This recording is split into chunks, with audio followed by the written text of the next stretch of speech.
तो हेलो दोस्तों, मेरे चैनल में आपका स्वागत है। आज मैं एक न्यू मांगा को एक्सप्लेन करने वाला हूँ, जिसमें मेन कैरेक्टर का डेवलपमेंट धीरे धीरे होगा पर एक बढ़िया तरीके से होगा। और इस मांगा की पूरी डिटेल्स पिन कमेंट में मिल जाएंगी। तो फिर स्टार्ट करते हैं। स्टोरी की स्टार्टिंग में हमें कुछ लोग गॉब्लिन से लड़ते हुए दिखाए जाते हैं और उनमें से हमारा मेन कैरेक्टर भी होता है, जो कि एक गॉब्लिन को मारने के बाद खुशी हो रहा होता है कि तभी उसकी नजर एक बड़ी गॉब्लिन की ओर जाती है, जो कि जोर से जमीन पर पंच मारता है। फिर वो सामने मेन कैरेक्टर की ओर एक बड़ा सा पत्थर फेंक देता है और उससे हमारा मेन कैरेक्टर काफी मुश्किल से बचता है। फिर वो गॉब्लिन मेन कैरेक्टर की ओर अटैक करने के लिए आगे बढ़ता है और वो भी उस गॉब्लिन की ओर अपना एम कर देता है और कहता है, मैं तारो सातो हूँ, एक एडवेंचरर, और मैं इस दुनिया में जिंदा रहूंगा। फिर वो अपने बारे में बताता है कि जब से मैं बच्चा था तब से मुझे इसी के फैंटेसी में काफी ज्यादा इंटरेस्ट रहा है और मेरा आखिरी बड़ा सपना दूसरी दुनिया में रहना था। और एलिमेंट्री स्कूल में मैंने खुद का एक मैजिक क्लब भी स्टार्ट किया था और मैं कुछ ज्यादा ही हद तक आगे बढ़ गया था, यहाँ तक कि मैंने इसके रिलेटेड न्यूज़पेपर भी बनाने लग गया था। इसके कारण मैं अपने सपने को छोड़ देने का सोच ही रहा था, लेकिन मैं दूसरी दुनिया के लिए अपनी चाहत को जाने नहीं दे सका। फिर मैं एक फेमस यूनिवर्सिटी में गया जो अपनी चैलेंजिंग अकेडमीज के लिए जाना जाता है, और ये सब कुछ ताकि मैं उनकी सेंचुरी के ओल्ड मैजिक सोसाइटी में शामिल हो सकूं। और अब आखिर में वो दिन आ गया। मैंने अपनी पूरी लाइफ इस बात पर रिसर्च करते हुए बिताई कि दूसरी दुनिया तक कैसे पहुंचा जाए। फिर वो एक चौक हाथ में पकड़कर कहता है कि आमतौर पर लोग इसी का ही ट्रक की चपेट में आ जाते हैं और अनजाने में दूसरी दुनिया में चले जाते हैं। बाद में वो कुछ चौक से ड्रॉ करने लगता है और कहता है कि लेकिन मैं वहाँ खुद से जा रहा हूँ, क्योंकि वहाँ मुझे कुछ अच्छे दोस्त मिलेंगे, साथ ही अच्छे क्वेस्ट पूरे करने भी, और इसी का दुनिया के मजे लेना जिसके बारे में मैंने हमेशा से सपना देखा है। फिर वो खुश होकर अपने पसीना पोंछता है और फर्श पर बने मैजिक सर्कल को देख मन में सोचता है कि मेरे लिए यही सब कुछ है। फिर वो अपने बैग के अंदर हाथ डाल के एक छोटा सा चाकू निकालकर अपने उंगली में कट मारता है और कहता है कि जो दिया गया इतिहास है 100 साल का सोसाइटी का, वहाँ से मेरे सीनियर्स के जरिए जमा किए हुए डाटा से मुझे उम्मीद है कि कैलकुलेशन सही होंगी और यह आखिरी स्टेप होना चाहिए। तभी एक खून का बूंद उस मैजिक सर्कल के सेंटर में गिरता है।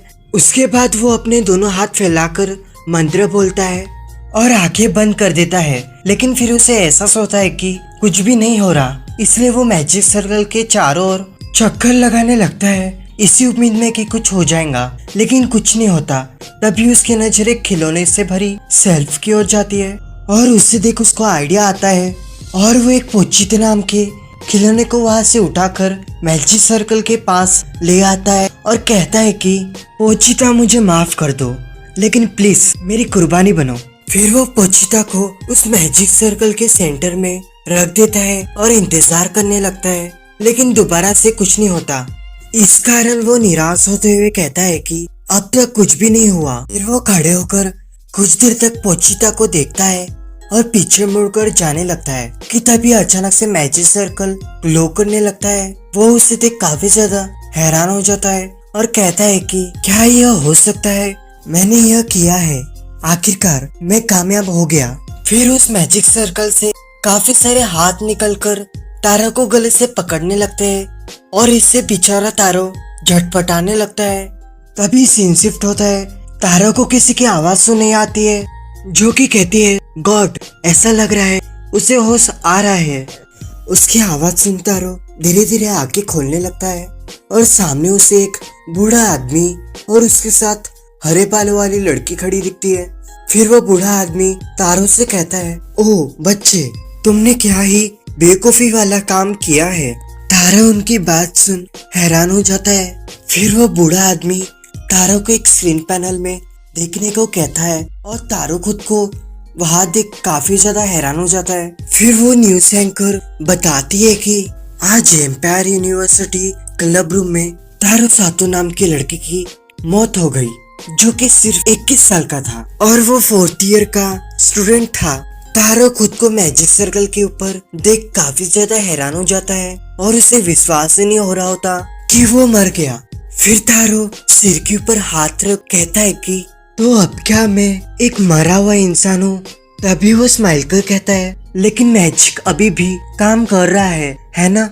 उसकी बात सुन वो बूढ़ा आदमी सिर के ऊपर हाथ रख कहता है कि हाँ ये तो है, लेकिन तुम्हारी दुनिया में पृथ्वी पर देवताओं ने तुम इंसानों को कभी भी मैजिक नहीं सिखाया और ये चौंकाने वाली बात है कि तुमने खुद से इसकी खोज कैसे की? तारो आसपास देख उस बूढ़े आदमी से कहता है कि तो ये ऐसा है। वो बूढ़ा आदमी कहता है सचमुच ये बहुत ज्यादा जोरदार है, लेकिन तुमने जो मैजिक सर्कल बनाया वो ट्रांसपोर्टेशन के लिए नहीं बल्कि रिइंकार्नेशन के लिए है। तारो कहता है अच्छा तो वो ट्रांसपोर्टेशन के लिए नहीं बल्कि रिइंकार्नेशन का है। और वैसे देखा जाए तो यह भी अधूरा है क्योंकि तुमने ना तो मंजिल और न ही अपने मोटिव को मेंशन किया। उनकी बातें सुन तारो थोड़ी देर तक सोचने लगता है, फिर उसे एहसास होता है कि उसने तो सब बर्बाद कर दिया। फिर वो कहता है ठीक है तो मुझे बस गियर बदलने की जरूरत है।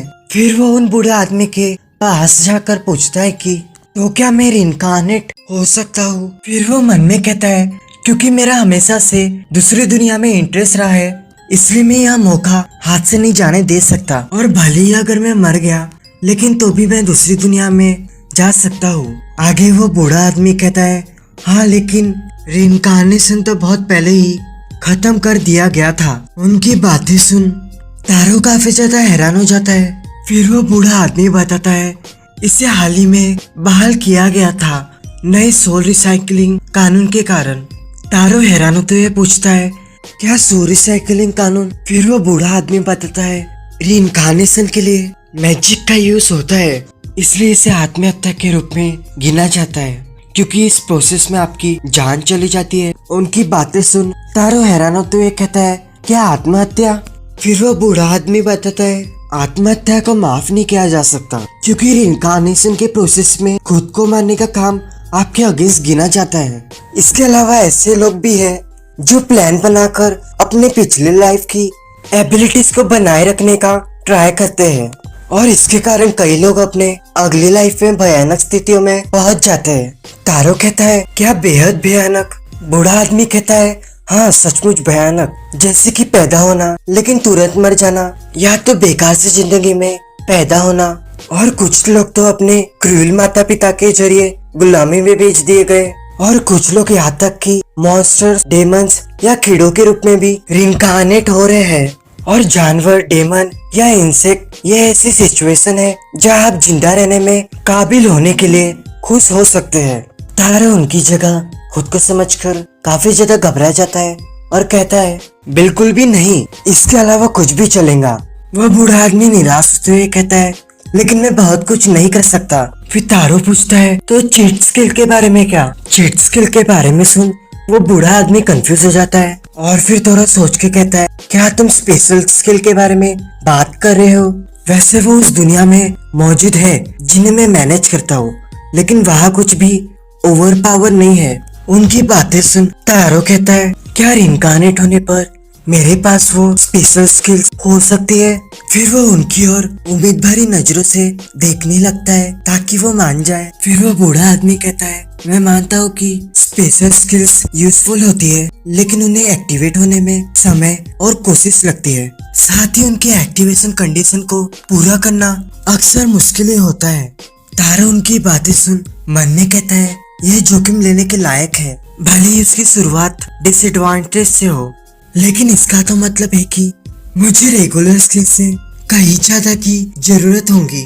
यह सब बातें सोच वो काफी ज्यादा घबरा जाता है। फिर उनसे पूछता है क्या मैं प्लीज सबसे स्पेशल स्किल को ऑप्टेन कर सकता हूँ? वो बूढ़ा आदमी कहता है दोस्ताने में मैंने जो भी कुछ कहा उसके बाद भी तुम अभी भी पूछ रहे हो क्योंकि तुम बहन के बाद भी रिइंकार्नेट होने वाले पहले इंसान हो, इसलिए मैं इस पर सोच सकता हूँ लेकिन मैं फेवरेट नहीं खेल सकता। उनकी बातें सुन वो हरे बालों वाली लड़की हंसने लगती है। फिर वो बात कंटिन्यू कर दोबारा से पूछता है क्या तुम अभी भी ऐसा करना चाहते हो? तारो उनकी बातें सुन थोड़ा सोचने लगता है फिर हाँ में जवाब देता है और मन में कहता है मैं अब पीछे नहीं हट सकता। फिर वह बूढ़ा आदमी कहता है ठीक है, इससे पहले कि तुम गलत समझो मुझे पहले अच्छे से बताने दो, जो तुम्हारी पिछली लाइफ की सभी यादें हैं वो मिट जाएंगी। तारो उनकी बातें सुन हैरान हो जाता है और कहता है क्या ये मेरे लिए न्यूज है? वैसे ठीक है, आपने अभी मुझे बताया, लेकिन फिर भी। वो बूढ़ा आदमी कहता है मैंने तुमसे कहा भी था कि मैं फेवरेट नहीं खेल सकता। फिर तारो पूछता है तो हमारी बातचीत अभी क्या वो भी इरेज हो जाएंगी? वह बूढ़ा आदमी कहता है बिल्कुल, रिनकार्नेशन से पहले सब कुछ मिटा दिए जाएंगी, तुम सिस्टम को धोखा देने की उम्मीद नहीं कर सकते। तारो उनकी बातें सुन काफी ज्यादा हैरान हो जाता है। तभी तारो के सामने स्क्रीन पैनल भी शो होता है। तारो कहता है रुक जाओ, तब शायद मैं रेगुलर स्किल के साथ ही जाऊंगा। फिर तारो एक स्किल को चूज करता है और उस स्क्रीन से लाइट बीम निकलती है और तारो के माथे में स्किल की इंफॉर्मेशन उसके जरिए चली जाती है। बाद में एक एनर्जी के फॉर्म में तारो कन्वर्ट हो जाता है। फिर वो एक सिटी में जा पहुंचता है, अलग अलग गलियों और रास्तों से गुजरता है। फिर एक गली में जाता है जहाँ 3 लोग दिखाए जाते हैं जो कि एक लड़के को पीट रहे होते हैं। उनमें से लेफ्ट वाला लड़का कहता है ये तो बोरिंग है, उसके पास तो एक भी वैल्यूएबल चीज ही नहीं है। तभी तारो की सोल उस लड़के के शरीर में चली जाती है।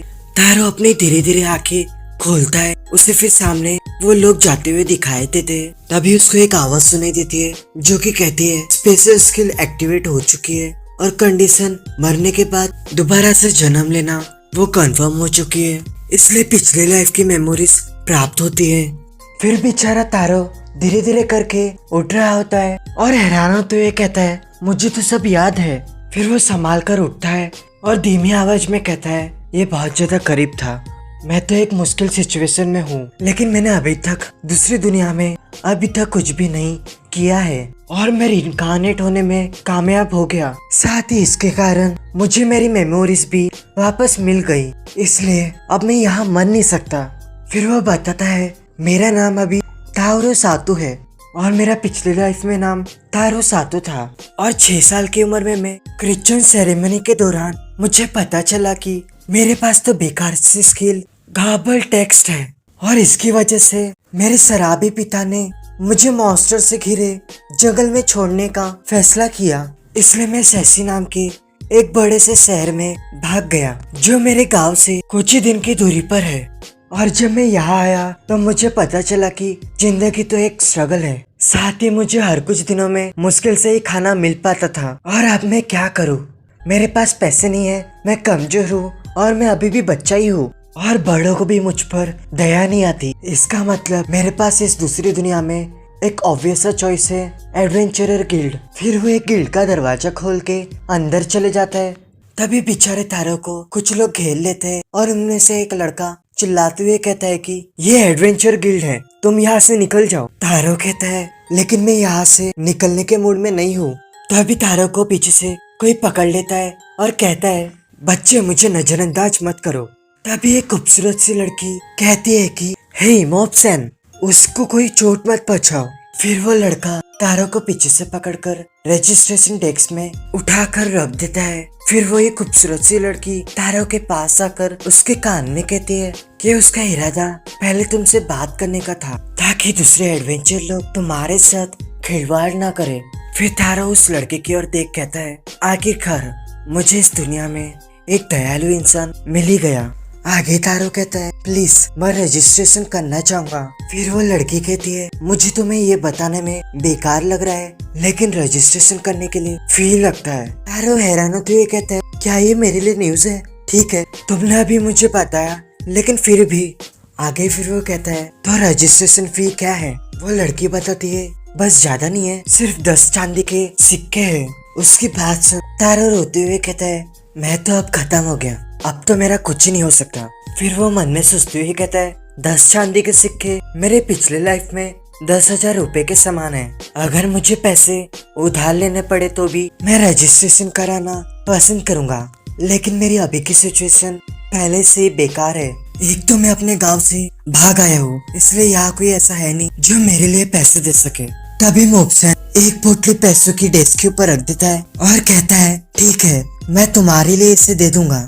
तभी ये सब देख कुछ लोग हंस रहे होते हैं। उनमें से एक टकला आदमी कहता है हे मोब्सन, एक बार जब उस बच्चे को टैग मिल जाएगा तो वो यहाँ से भाग सकता है। मोब्सन कहता है हाँ ये तो बात है। बाद में वो कहता है चलो एक शर्त लगाते हैं और देखते हैं कि क्या ये बच्चा कड़ी मेहनत करेगा और मेरे द्वारा उसे उधार दिए गए 10 चांदी के सिक्के को चुकाएगा। तारो उदास होते हुए कहता है लेकिन यह कोई बड़ी बेट नहीं है। मोब्सन तारो की ओर देख कहता है हाँ शायद ये कोई बेट है, वैसे भी कोई भी बच्चे पर बेट नहीं लगाएगा। फिर वो हंसते हुए कहता है खैर मैं उस पर बेट लगा रहा हूँ। तभी गिल्ड मेंबर्स भी इसमें शामिल हो जाते हैं और कहते हैं ठीक है मैं भी शर्त लगाता हूँ कि वो 15 चांदी के सिक्के देके भाग जाएगा। 5 चांदी के सिक्के जिन्हें वो देते देते ही ढीला हो जाएगा और 20 चांदी के सिक्के को वो चुकाने से पहले ही मर जाएगा। मोब्सन उन लोगों की बातें सुन हंसने लगता है और तारो मोब्सन की ओर खुश होते हुए देखता है। फिर वो मन में सोचता है हालांकि उसका नाम मोब जैसा लगता है और मोब का मतलब एक अच्छा इंसान होता है। आगे तारो मोब्सन की ओर बो करते हुए कहता है थैंक यू सर। मोब्सन तारो के सर के ऊपर हाथ रख कहता है गलत विचार मत पालो बच्चे और मुझे सर भी मत कहो। फिर वही खूबसूरत सी लड़की तारो के पास आकर कहती है वो तुम्हारे लिए अच्छा है। मोब्सन एक अनाथ था और मुश्किल जिंदगी जीने के बाद एक एडवेंचर बन गया और ऐसा हो सकता है कि उसने तुम्हारे अंदर खुद को देखा होगा। ठीक है तो क्या हम अब आगे बढ़े तुम्हारे रजिस्ट्रेशन के साथ। आगे वो तारो से कहती है मेरा नाम नेहा है और मुझे तुमसे मिलकर अच्छा लगा, तो क्या तुम प्लीज इस ग्लोब को टच करोगे। तारो कहता है ये तो क्रिश्चियन सेरेमनी के क्रिस्टल बॉल जैसा दिखता है। फिर तारो दोनों हाथों से क्रिस्टल बॉल को छूता है और उससे जोरदार लाइट निकलती है। बाद में वहां से एक चिट्ठी निकलती है जिसे नेहा पढ़कर हैरान हो जाती है और कहती है तारो तुम्हारी स्किल तो गाबल टेक्स्ट है। तारो पूछता है गाबल टेक्स्ट स्किल आखिर ये क्या होता है। नेहा बताती है एग्जाम्पल के लिए भाला चलाना और सिलाई, लगातार भाला चलाने की टेक्निक्स और सिलाई से रिलेटेड एक्टिविटीज को प्रैक्टिस करके कोई भी अपने पैरामीटर्स में सुधार कर सकता है और यूनिक एबिलिटीज को अनलॉक कर सकता है। साथ ही तुम्हें दुनिया की आवाज उन्हें हासिल करने में तुमको गाइड करेंगी, जैसे कि तुमने एक्सेक्स स्किल ऑप्टेन किया, ऐसे ही कुछ। तारो पूछता है क्या दुनिया की आवाज। नेहा कहती है हाँ इसे स्वर्ग की आवाज भी कहा जाता है और ये हर किसी को उनकी एबिलिटीज अचीव करने में गाइड करता है। तारो हैरान होते हुए कहता है अच्छा ऐसा भी है। फिर वो मन में सोचता है क्या ये वही आवाज हो सकती है जो मैंने तभी सुनी थी जब मैं मरने की कगार पर था और मुझे अपने पिछले लाइफ की यादें वापस कैसे आ गई। आगे नेहा खुश होते हुए कहती है क्योंकि तुम्हारे पास गाबल टेक्स्ट स्किल है और तुम शायद नहीं जानते होंगे कि तुमको किस फील्ड में स्पेशलिटी हासिल करनी चाहिए, लेकिन अलग अलग चीजों को आजमाने से तुमको सारी चीजें आसानी से समझ आएंगी। और हाँ अपना बेस्ट देना। तारो भी खुश होते हुए कहता है हाँ मैं करूँगा और आपका बहुत बहुत शुक्रिया। फिर नेहा कहती है ठीक है अभी के लिए यही रुको। तारो ठीक है कहता है। तभी तारो की नजर किसी ऑब्जेक्ट की ओर जाती है। वह उससे देख मन में कहता है ये तो किसी तरह की मैजिक फोटो कॉपियर जैसा दिखता है। फिर नेहा उस फोटो कॉपियर का ढक्कन उठाकर उसमें तारो की स्केल की वो चिट्ठी डालती है और बाद में वो प्रिंटिंग मशीन उससे कॉपी करने लगती है। उसे देख तारो मन में सोचता है ये तो सच में एक मैजिक फोटो कॉपियर है। फिर नेहा उस मशीन से एक कॉपी हुआ आइटम निकालकर तारो को वो दे देती है और उससे कहती है ये तुम्हारा टैग है जो साबित करता है कि तुम एडवेंचर गिल्ड के मेंबर हो और तुम इसे आईडी कार्ड के रूप में भी सोच सकते हो। तारो उससे लेकर उसे थैंक्स कहता है। फिर नेहा उसे ये भी बताती है कि तुमको इसे अपने गले में पहनना चाहिए। फिर तारो उसे अपने गले में पहन लेता है। आगे नेहा खुश होते हुए कहती है अब मुझे एडवेंचर गिल्ड के बारे में बताने दो। फिर वो बताती है कि यह ऑपरेट करता है रैंकिंग सिस्टम को जो कि स्टार्ट होता है G- रैंक से बिगिनर्स के लिए और एडवांस रैंक होते हैं G-, G+, और F- और इसी तरह। उनकी बातें सुन तारो उदास होते हुए कहता है उन रैंकों पर जाना यह एक लंबी जर्नी की तरह लगता है। फिर नेहा बातों को जारी रख कहती है कि एक बार जब तुम B रैंक और उससे ऊपर पहुंच जाओगे तब तुमको इलाइट माना जाएगा और हाईएस्ट रैंक है S+। फिर नेहा सोचते हुए कहती है, लेकिन सावधान रहना, तुम्हारे जरिए किया गया कोई भी क्राइम तुम्हारी टैग पर रिकॉर्ड किया जाता है। एक बार जब तुम कोई भी क्राइम कर लेते हो तो उसी समय गिल्ड से तुम्हें निकाल दिया जाएगा और क्राइम की गंभीरता को देखते हुए तुमको गार्ड को भी सौंप दिया जाएगा।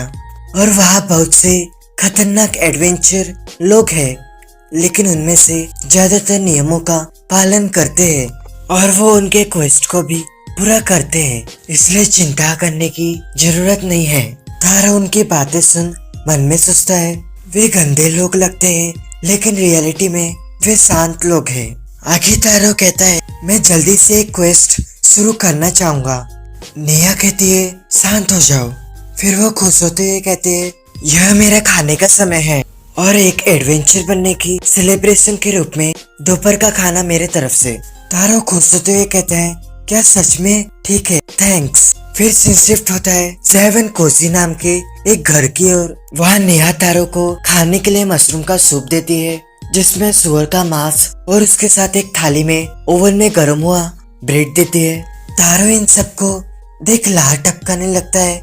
आगे वो ब्रेड को सूप में डालकर टेस्ट करता है और खाते खाते कोशिश से रोने लगता है और कहता है, यह अच्छा है। नेहा उसको देख खुश हो जाती है और कहती है, तुम जानते हो तारो, मुझे हैरानी हो रही है कि तुम्हारा पालन पोषण एक अच्छे परिवार में हुआ है, क्योंकि तुम काफी ज्यादा शांत हो और तुम्हारा टेबल मैनर्स अच्छा है। और अगर यह एक सेंसिटिव टॉपिक है तो तुम्हें इसका जवाब देने की जरूरत नहीं है। तारो बताता है, नहीं, मेरा परिवार सिर्फ गरीब किसानों का घर था और मेरे जन्म के कुछ ही समय बाद मेरी माँ का निधन हो गया और 6 साल की उम्र में मैं घर से भाग गया, क्योंकि मेरे पिताजी ने मुझे जंगल में छोड़ने का प्लान बनाया था। नेहा हैरान होते हुए कहती है, क्योंकि वे खाने के लिए मुंह कम करना चाहते थे। तारो कहता है, ऐसा ही कुछ, और वो आदमी अक्सर मुझे पीटता और लात मारता, इसलिए मेरा उनसे बिल्कुल भी लगाव नहीं है। और इस शहर में जाने की जर्नी काफी ज्यादा मुश्किल थी, लेकिन फिर भी मैं इस ऐसी शहर तक पहुंचने में कामयाब रहा। लेकिन यहाँ मेरे जैसे कमजोर लोगों के लिए कोई दयालु नहीं था, और मैं भी उन लोगों में से हूँ जो लोगों के बचे हुए खाने के लिए लड़ते हैं, जिन्हें वो ढूंढने में कामयाब रहे। और मुश्किल से ही जिंदा रहना मेरा डेली रूटीन था, लेकिन इस खाने के लिए थैंक्स। फिर वो बच्चा कुछ सूप भी गटक लेता है और मन में सोचते हुए कहता है, मैं कुछ दिन और जिंदा रह सकता हूँ। तारो की बातें सुन वो उसकी ओर देखने लगती है।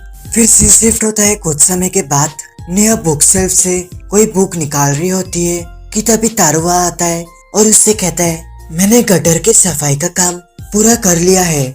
उसके पीछे वाला लड़का नाक के ऊपर हाथ रख कहता है, बच्चे यहाँ से आप पीछे हटो। नेहा उसे देख हैरान तो ये कहती है, तारो पीछे एक कुआं है, वहाँ तरोताजा हो जाओ।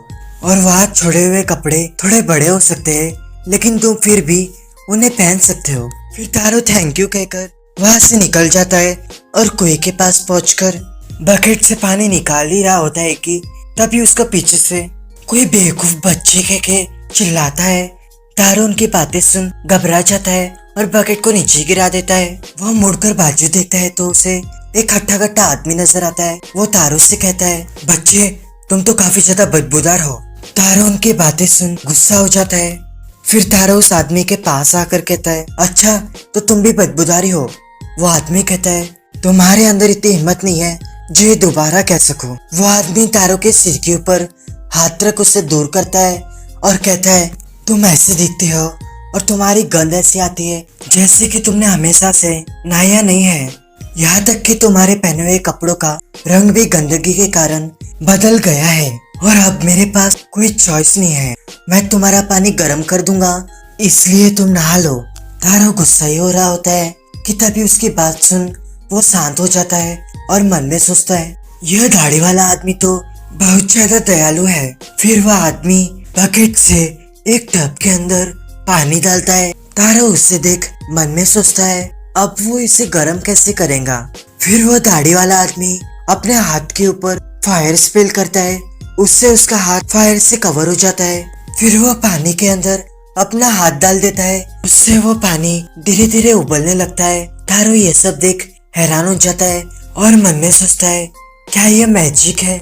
आगे वो आदमी तारो के सिर में एक टपली मारता है और उससे कहता है जल्दी करो और अंदर जाओ। फिर तारो खुश होकर पानी के अंदर अपनी उंगली डालता है और सोचता है काफी समय के बाद यह मेरा पहली बार नहा के होने वाला है। अगर मैं अपनी पिछली लाइफ को गिनूं तो अब 8 साल हो गए। यह सब चीजें वो सोच ही रहा होता है कि तभी वो दाढ़ी वाला आदमी तारो को बच्चे की तरह पकड़कर टब में डाल देता है और तारो के बाल को रगड़ के धोने लगता है और कहता है मुझे लगता है मैं इसे धीरे कर रहा हूँ। फिर वो तारो के बालों को जोर जोर से रगड़ के धोने लगता है और उससे कहता है बच्चे अपने हाथ भी चलाओ। तारो हाथ सर कह के खुद भी अपने शरीर को धोने लगता है। फिर कुछ समय बाद तारो का नहा के हो जाता है और वो पानी से निकलकर खुश होते हुए मन में कहता है मैं तो फिर से जिंदा महसूस कर रहा हूँ।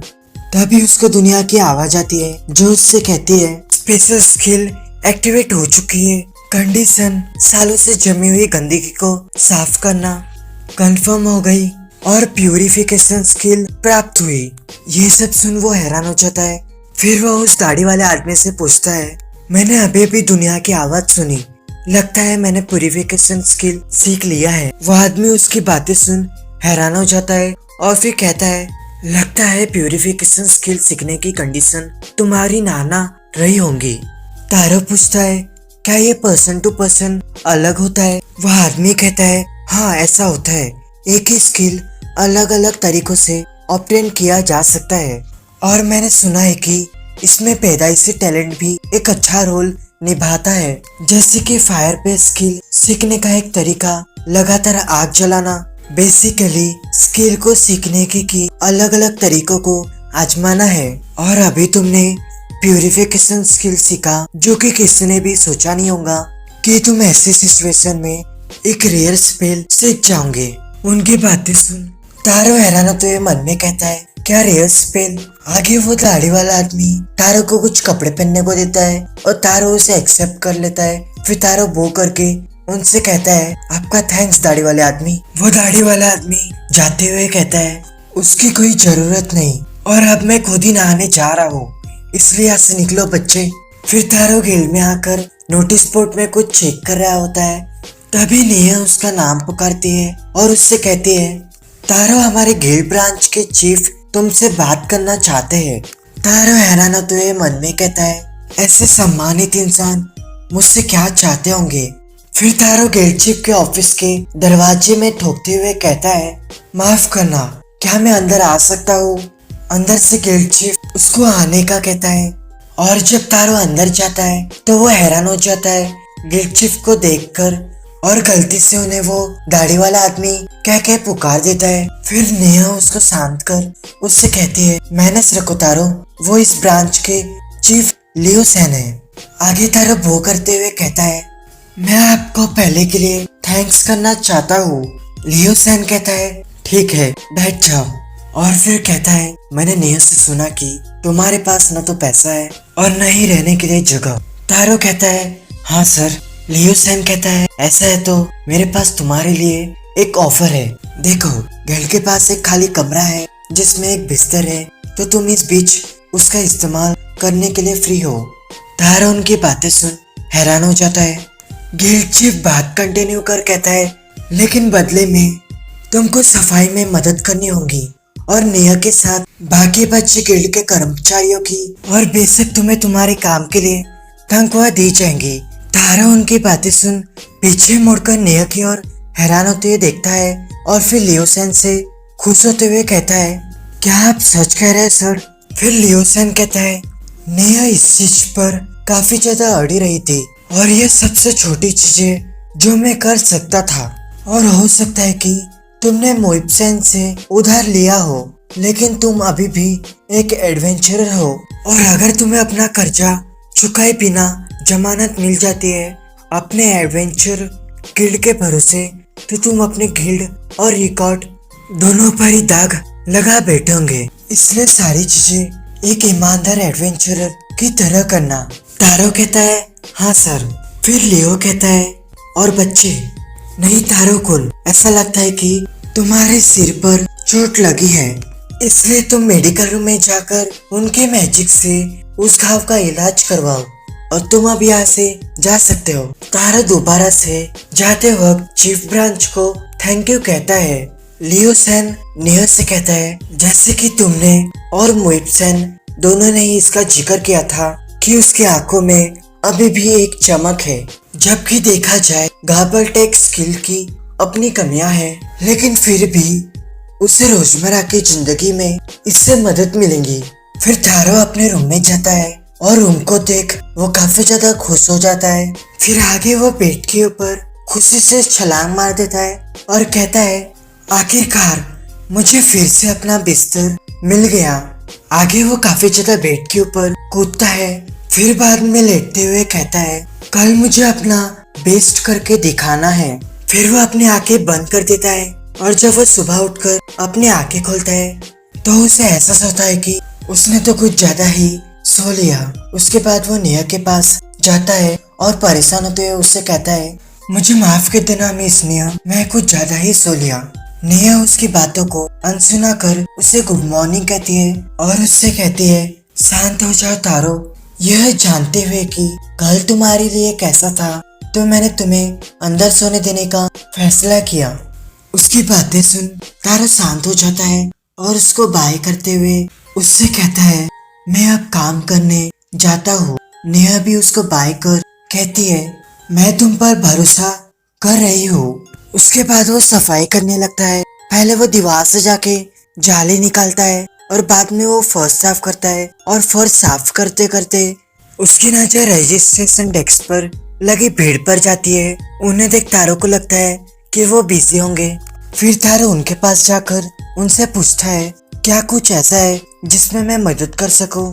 उसकी बातें सुन एक लड़का कहता है, खैर बहुत कुछ है, लेकिन मुझे नहीं लगता कि तुम पढ़ना जानते हो।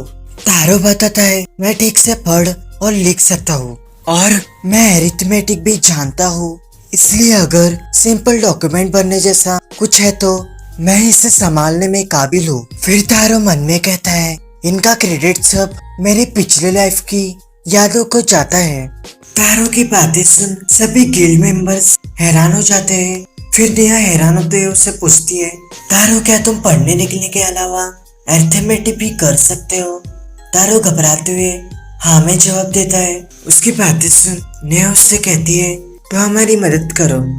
आगे तारो डॉक्यूमेंट्स बनने में नेहा की मदद कर रहा होता है। तभी उसी बीच तारो के आजू बाजू कुछ गिल्ड मेंबर्स बात करने लगते हैं। उनमें से एक लड़की अपने सामने वाले लड़के से हैरान होकर पूछती है, क्या वो सच में पढ़ लिख सकता है? और उसको कंपेयर किया जाए मेरे से तो मैं सिर्फ एक ही चीज को पढ़ना और लिखना जानती हूँ, वो है मेरा नाम। उसके सामने वाला लड़का कहता है, यार मैं तो लिख भी नहीं सकता और तुम अपने नाम को पढ़ और लिख तो सकती हो, यही बहुत है।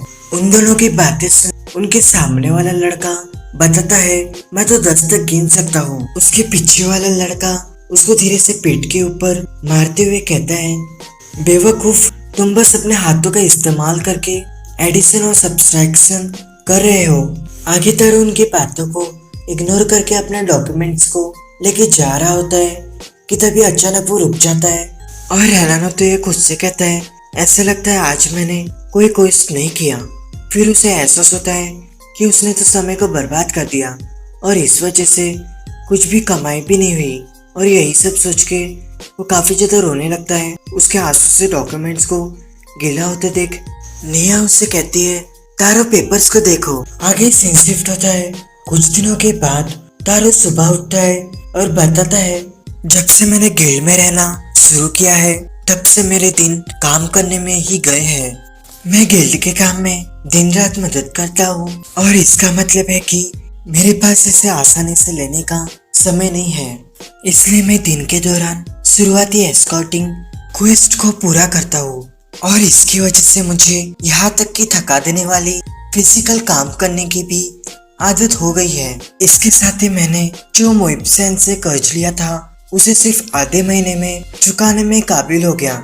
आगे तारो मोइब्सेन के पास जाकर उससे कहता है, मुझे पैसे उधार देने के लिए तुम्हारा थैंक्स। मोइब्सेन हैरान होते हुए कहता है, यह मत कहना कि तुम मुझे कर्जते हुए पैसे को लौटाने आए हो। आगे तारो हाँ में जवाब देता है। तभी मोहिब-सैन खुश होते हुए बाकी गिल्ड मेंबर्स से कहता है, सुनो, तुम लोगों में से जिन लोगों ने तारो के नाकामयाब होने पर बेट लगाया था वो अब मुझे पैसे दे, क्योंकि तारो ने मुझे पैसे वापस दे दी है। मोहिब-सैन की बात सुन सब हैरान हो जाते हैं और किसी को भी विश्वास नहीं हो रहा होता। आगे मोहिब-सैन को ना चाहते हुए भी वो पैसे दे देते हैं। फिर मोहिब-सैन तारो से कहता है, मैंने ये सब पैसा तुम्हारे वजह से बनाया है, तो यह तुम्हारा भी हिस्सा है। उसकी बातें सुन तारो खुशी से रोने लगता है और मन में कहता है, मोहिब-सैन बहुत ज्यादा अच्छा इंसान है।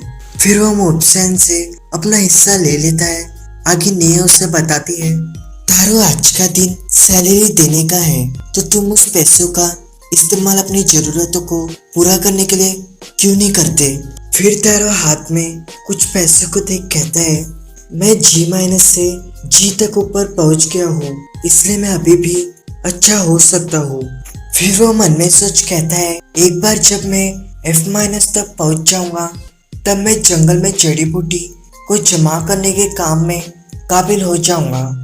या तो एक सींग वाले खरगोश वगैरह को भी मैं हरा पाऊंगा। इसलिए अब जब मेरे पास पैसे हैं तो मुझे एक चाकू ले लेना चाहिए। फिर वो खुश होते हुए नियत से कहता है, ठीक है, मैं आज शॉपिंग करने जाऊंगा। आगे तारो मार्केट में शॉपिंग करने आ जाता है और उसके सामने एक सेलर खड़ा होता है जो कि आने जाने वाले लोगों से कहता है, आज के स्पेशल पोर्शन को खरीदना ना भूले। फिर वो चलते चलते एक शॉप में जाकर एक आंटी को पैसे देते हुए उनसे कहता है, प्लीज मैं वो थैली खरीदना चाहूंगा। आगे वो मन में सोच कहता है, अपनी दुनिया में खरीदारी करना रियलिटी में ऐसी कोई चीज ही नहीं थी जिसकी मुझे उम्मीद थी, लेकिन फैंटेसी वर्ल्ड में शॉपिंग करना ये बहुत ज्यादा मजेदार है। आगे कुछ देर बाद उसे एक कपड़ों की दुकान दिखती है। उसे देख तारो कहता है, यह जरूरी वह सेकेंड हैंड दुकान होगी जिसके बारे में मुझे मिस नेहा ने बताया था। फिर तारो को मिस नेहा की बात याद आती है। नेहा कहती है, तारो अपने कपड़ों का साइज बड़ा रखना, क्योंकि बच्चे कम समय में ही तेजी से बढ़ते हैं। आगे तारो कपड़े पहन के बाहर निकलता है और कहता है, बड़े साइज के कपड़े और मुझे बारिश से बचाने के लिए एक कैप, मुझे इनका ही इस्तेमाल करना चाहिए। अब अगला पड़ाव है वेपनरी शॉप। फिर वह जहाँ वेपनरी शॉप यानी कि हथियार जहाँ मिलते हैं उसके सामने पहुंच जाता है और वो उस दुकान को देख कहता है, मिस नियसेन का सच में कोई अच्छा कनेक्शन होगा, क्योंकि वह ऐसी दुकान के बारे में भी जानती है। फिर वो मन में सोच कहता है, मिस नियसेन के मुताबिक यह दुकान ड्वार्फ्स यानी कि बोनी चलाते हैं और ड्वार्फ्स को मैंने पहले कभी नहीं देखा। साथ ही शहर में इंसानों से अलग एक छोटी स्पीशीज को देखना रेयर है। हालांकि मैं एडवेंचर्स गिल्ड में बीस्ट फॉक्स से मिला हूँ और मैं अभी चौंका हुआ हूँ कि बोनो के साथ मेरी पहली मुलाकात कैसी होंगी। फिर वह दरवाजा खोल के कहता है, प्लीज मुझे माफ कर देना। आगे वो अंदर चले जाता है और उसे वहाँ काफी सारे हथियार दिखते हैं जिन्हें देख वो काफी ज्यादा हैरान हो जाता है। आगे वो आसपास देख कहता है, आखिरकार दुकानदार कहाँ है। तभी उसकी बात सुन एक रूम से वो दुकानदार तारो से कहता है, ओह एक कस्टमर, क्या आप प्लीज थोड़ा इंतजार करते समय हमारे सामानों के ऊपर ध्यान देंगे। तारो उनकी बातें सुन थोड़ी देर तक इंतजार करने लगता है। बाद में उसे जहाँ से दुकानदार की आवाज आई थी वहाँ वो जाने लगता है और जाते जाते वो मन में कहता है, उन्होंने कहा कि थोड़ा सा इंतजार करो, लेकिन लगता है वो अपना समय किसी चीज के ऊपर दे रहे हैं। क्या वो अभी भी बिजी है। फिर वो झाँक कर रूम में देखता है। आगे सामने उसे एक बोना आदमी नजर आता है। फिर उस बोने आदमी की नजर तारो की ओर जाती है। वो तारो से कहता है, क्या तुम कस्टमर हो। आगे वो तारो के पास जाकर उससे अपनी हाइट मापने लगता है और उससे पूछता है, क्या तुम एक बच्चे हो। तारो कहता है, हाँ मैं हूँ। फिर वो बोना आदमी पूछता है, लड़के, क्या तुम्हें तुम्हारे माता पिता ने यहाँ भेजा है। तारो कहता है, नहीं सर। फिर तारो उस स्वॉर्ड की ओर इशारा करते हुए कहता है, इम्पोर्टेंट बात यह है कि क्या आप उस पर टेम्पर नहीं करने जा रहे हैं। वो बूढ़ा आदमी कहता है, टेम्पर, ये क्या होता है। तारो सोचते हुए कहता है, मैं इसके बारे में उतना भी नहीं जानता, लेकिन ऐसा तब होता है जब आप अचानक से लोहे के ऊपर मारते हैं जब वो गर्म हो, और फिर उसे गर्म करने के लिए उस पर पानी डालते हैं। साफ तौर पर आप इस तरह लोहे को मजबूत बनाते हैं। वो बूढ़ा आदमी हैरान होते हुए कहता है, मैंने इसके बारे में पहली बार सुना है, लेकिन यह काफी ज्यादा लॉजिकल लगता है। लेकिन क्या वो लोहे को मोड़ नहीं देगा? फिर वह बूढ़ा आदमी थोड़ा सोचते हुए कहता है, नहीं, एक मिनट, अरे हाँ, आप तो हमेशा अपने जरिए इस्तेमाल किए जाने वाली फोर्स को काबू कर सकते हैं। फिर वो ओवो करते हुए कहता है, वैसे तो यही लिखा है, लेकिन असलियत में वो थोड़ा सोचते हुए तारो से कहता है, वो सामने उस ओर देखो, वहाँ तुम्हें तुम्हारी जरूरत के हिसाब से डैगर मिल जाएगा, तो वहाँ से कोई भी उठा लो, और तुम इसे मेरे थैंक्स के रूप में समझ सकते हो, क्योंकि तुमने मुझे टेम्परिंग के बारे में बताया, इसलिए मैं तुम्हें अपने घर पर रखे कोई भी एक डैगर को चूज करने दे रहा हूँ। तारो उनकी बातें सुन खुश हो जाता है और आसपास देख उनसे पूछता है, क्या आप सच कह रहे हैं? लेकिन वो बूढ़ा आदमी उसकी बातों को इग्नोर कर देता है और अपने काम करने लगता है। तारो उन्हें देख मन में कहता है, लगता है जो मैं उन्हें टेम्परिंग के बारे में जानकारी दी उससे वो तुरंत अपने काम में इस्तेमाल करना चाहते हैं। आगे तारो एक सेल्फ से डैगर लेते हुए कहता है, ठीक है, मैं आपके ऑफर का जरूर लूंगा। फिर वो डैगर लेके अपनी कुछ स्किल्स दिखाता है। आगे वो हंसते हुए उनसे कहता है, आप क्या सोचते हैं इसके बारे में? लेकिन वो बूढ़ा आदमी उसकी बातों का रिप्लाई नहीं देता। फिर तारो उनको देख मन में कहता है, वह तो मुझे इग्नोर कर रहा है। फिर तारो उनसे जाते हुए कहता है, डैगर के लिए आपका थैंक्स, और मैं अब यहाँ से जाता हूँ। फिर वह बूढ़ा आदमी हाँ में जवाब देता है। फिर तारो वहाँ से निकल जाता है और जाते वक्त सोचता है, मुझे लगा था कि शॉपिंग ट्रिप नॉर्मल जैसे जाएंगी, लेकिन जैसा मैंने सोचा था यह उससे अलग हो गया। फिर तारो गिल में पहुंच जाता है। आगे वो अपने सामानों को ढंग से रख ही रहा होता है कि तभी निया आती है और यह सब देख तारो से कहती है, तारो, तुम्हारी उम्र में कुछ दिखावटी चीजों को चुनना पूरी तरह से नॉर्मल माना जा सकता है, लेकिन तो भी। फिर तारो उनकी बातों को काटते हुए कहता है, लेकिन जो मैंने कपड़े पहना है यह उनकी तुलना में काफी ज्यादा आरामदायक है। फिर निया तारो के रेनकोट को देखते हुए कहती है, ये रेनकोट आधा भी खराब नहीं है, लेकिन अगर तुम इसका अप्रेस करवा लेते तो तुम्हें पता चलता कि इस मटेरियल में कुछ हद तक कमी है, और ये तुम्हारे लिए प्रॉफिट वाली डील थी क्योंकि तुम्हें यह सस्ते में मिला। और मैं बता दूं, यहाँ जो ये अप्रेस नाम का वर्ड यूज हुआ है वो एक स्किल का नाम है, और ये स्किल किसी भी ऑब्जेक्ट या तो किसी और चीज का वैल्यू या क्वालिटी बता सकती है। तारो वो अप्रेस नाम का वर्ड सुन मन में सोचता है, यह एक और वर्ड है जो मुझे एक अलग दुनिया में सुनने को मिला। फिर वो निया से पूछता है, अप्रेस का क्या मतलब है?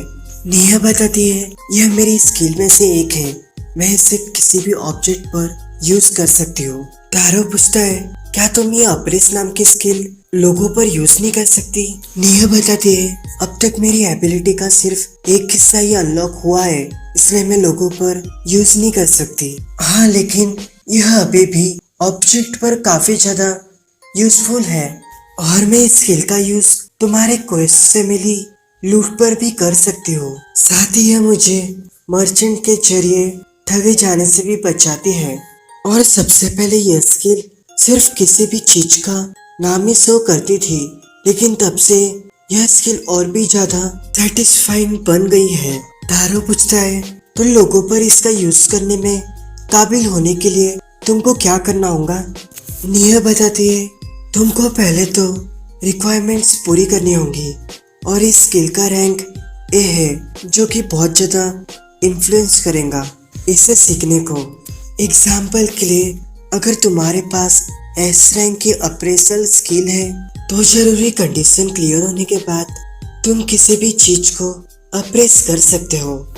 लेकिन अगर तुम्हारे पास जी रैंक की अप्रेसल स्किल है तो तुम कभी भी लोगों के ऊपर अप्रेसल स्किल यूज नहीं कर सकते, चाहे तुम कंडीशन को पूरा करने की कितने भी कोशिश कर लो। और मैंने सुना है कि तुम एक एस रैंक की अप्रेस स्किल से अपने पर्सनल टैलेंट को भी जान सकते हो।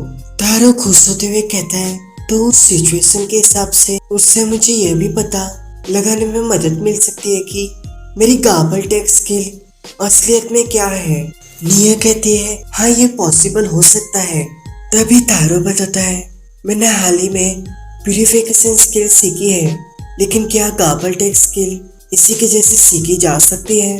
और तुम जानती हो मैंने ये स्किल सारी कंडीशन को क्लियर करके सीखा है।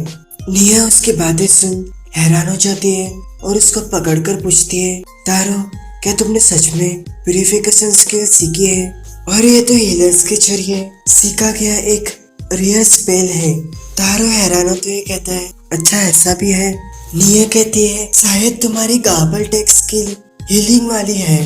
तारो कहता है, अच्छा ये ऐसे काम करता है? निया कहती है, हाँ जैसे कि तुम्हारे पास गाबल टेक स्किल है, तो अगर तुम प्यूरिफाइव स्किल को सीखने में काबिल हो जाते हो तो तुमको जरूर एक हीलर होना चाहिए। आगे निया हैरान होते हुए कहती है, एक मिनट, तुमने तो क्लींस नाम की भी स्किल सीखी है ना? तारो कहता है, बिल्कुल भी नहीं, मैंने ये सब नहीं सीखा। और क्या ये बेकार है? अगर मैंने नहीं सीखा तो? तभी उसकी बातें सुन निया हैरान हो जाती है।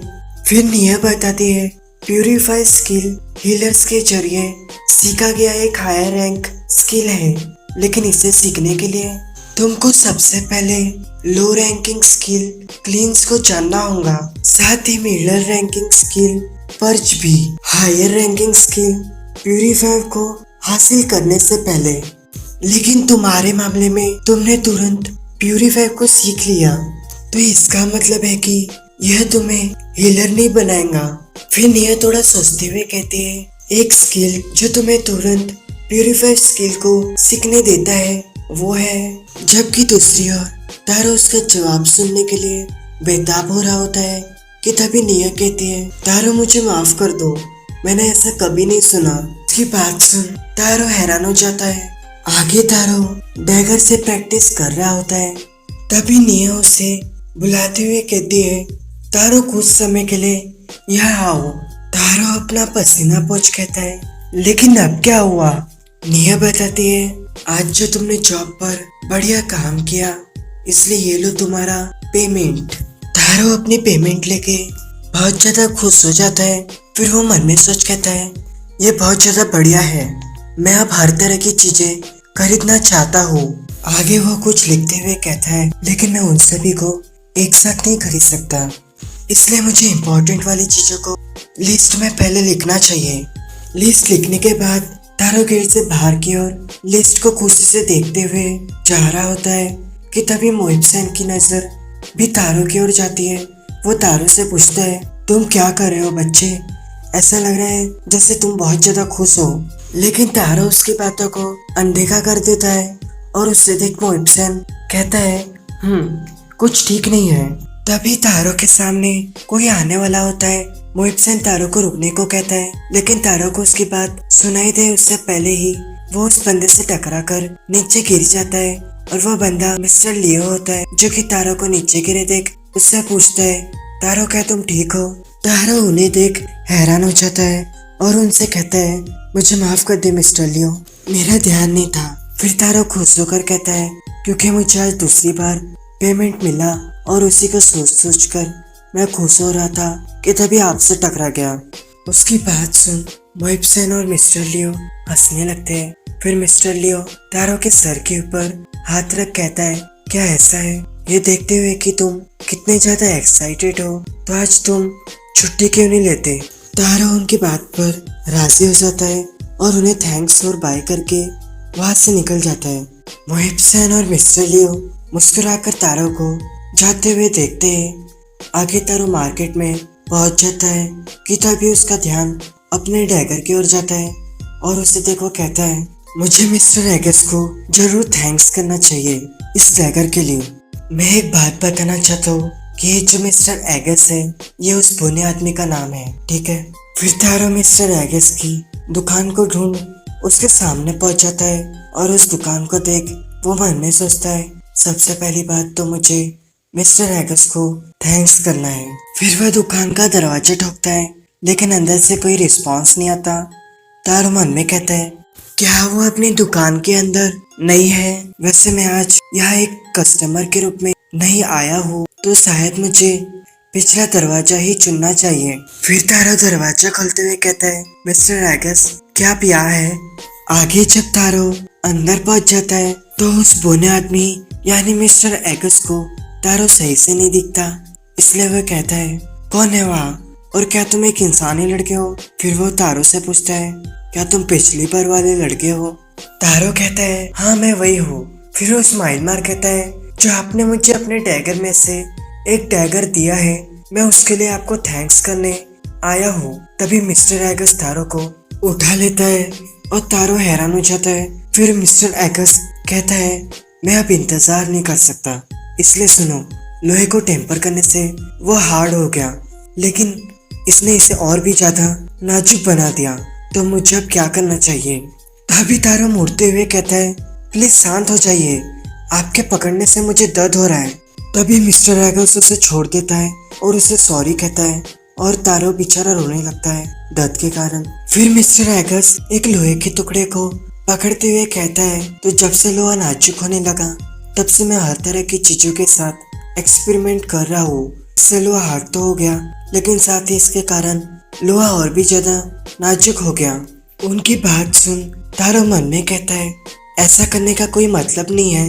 आगे तारो कहता है, टेम्पर्ड हुए मेटल को मजबूत करने का एक तरीका है, उसे हम कहते हैं एनेलिंग। मिस्टर एगस पूछता है, क्या एनेलिंग? तारो कहता है, टेम्परिंग और एनेलिंग साथ साथ ही चलते हैं, और जब आप लोहे पर मारते हैं तब जब उसे गर्म किया था उससे कम तापमान पर, तो तब लोहा जाहिर तौर पर और ज्यादा टिकाऊ हो जाता है और इसके टूटने के चांसेस भी कम हो जाते हैं। फिर तारो मन में सोच कहता है, अच्छा ये मैंने इंटरनेट में पढ़ा था। आगे मिस्टर एगस तारो के बताए हुए तरीके से एक स्वॉर्ड भी बना लेते हैं और उससे चारों ओर धुआं धुआं हो जाता है। फिर तारो धुआं साफ कर कहता है, और टेम्परिंग प्रोसेस के दौरान अगर आप प्लेट पर याकिबा नाम का एक स्पेशल क्ले लगाते हैं तो ये क्ले इसे तेजी से ठंडा करेगा और सख्त बनाएगा।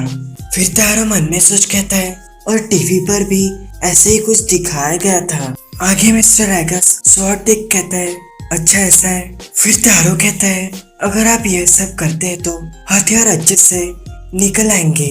आगे मिस्टर एगस खुश हो जाते हैं और खुशी खुशी में तारो का हाथ पकड़ लेता है और उससे कहता है, थैंक्स, मुझे लगता है मैंने प्रकाश की एक किरण देख ली है। और लड़के, नहीं, मुझे तो तुम्हें यह नहीं कहना चाहिए, और प्लीज मुझे तुम्हें मास्टर कहने की इजाजत दो। तारो कहता है, मास्टर तो बहुत ज्यादा हो गया, मैंने तो बस आपके साथ वही साझा किया जो मैं जानता था। और तभी तारो को दुनिया की आवाज सुनाई देती है जो कि उससे कहती है, स्पेशल स्किल एक्टिवेट हो चुकी है, क्योंकि कंडीशन एक्सपर्ट की सचमुच क्या पहचान है, उसे पहचानने में माहिर बनो, वो पूरी हो गई है। इस कारण द आइस ऑफ ट्रूथ प्राप्त होती है। तारो दुनिया की आवाज सुन हैरान हो जाता है और मन में सोच कहता है, क्या आइस ऑफ ट्रूथ? जबकि दूसरी ओर मिस्टर एगस तारो से कहता है, तुमने मुझे जो जानकारी दी है उसका इस्तेमाल करके मैं कुछ अच्छा बनाऊंगा, तो 1 महीने बाद मुझसे मिलने जरूर आना। तारो बोकर उन्हें थैंक यू कहता है। फिर वो दरवाजे के पास जाकर कहता है, तो तब मैं यहाँ से जाता हूँ। फिर वो दोबारा से मार्केट में चले जाता है और एक जगह रुकते हुए खुद से कहता है, अब मैं इस स्किल को टेस्ट कर सकता हूँ।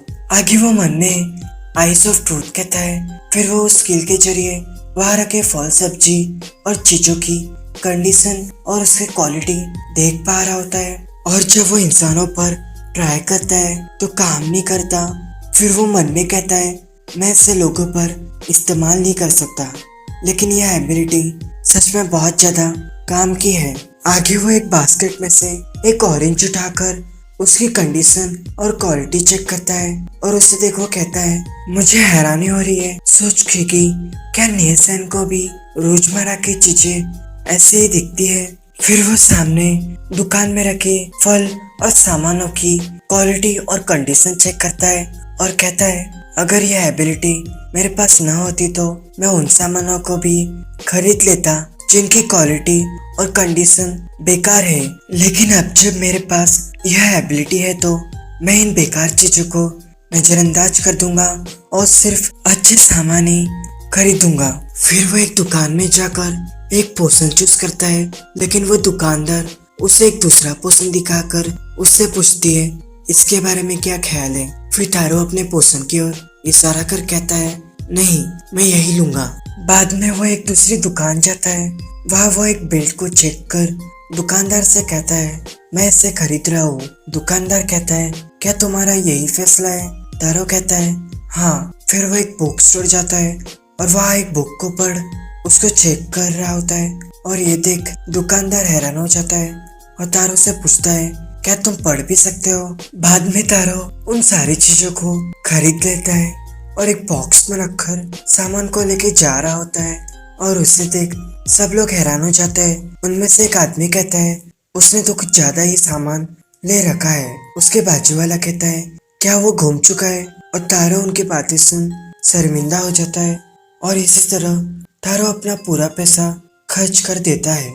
फिर सीन शिफ्ट होता है तारो की ओर। वो खुश हो रहा होता है क्योंकि उसे 2 महीने हो गए होते एक एडवेंचर बने, लेकिन तो भी ज्यादातर एडवेंचर लोग तारो को गिल्ड के काम पर जाने वाला बंदा और मदद करने वाला ही समझते थे और अक्सर तारो को नियम तोड़ने वालों या तो नौसिखियों के लिए बनाए गए सिंपल या तो पनिश करने वाले मिशनों का काम सौंपा जाता था।